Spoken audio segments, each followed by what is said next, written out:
आपका स्वागत है गाइज हमारे YouTube चैनल टेक्निकल राज जायसवाल। आज की इस वीडियो में मैं आपको बताऊंगा कि YouTube पे चैनल कैसे बनाते हैं, जिससे आप साथ ही अर्निंग भी कर सकते हैं। चलिए वीडियो करते हैं स्टार्ट।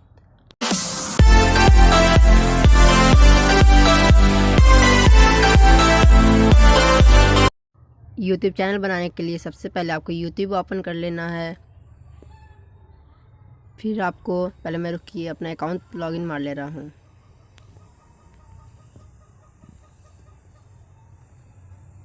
बस 2 मिनट रुकिए, मैं अपना अकाउंट लॉगिन मार ले रहा हूँ फिर से यार।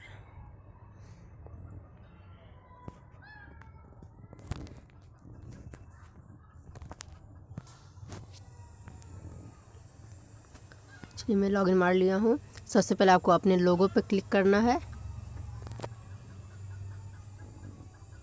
क्लिक करने के बाद फिर आपको अपने चैनल पर क्लिक कर लेना है, योर चैनल।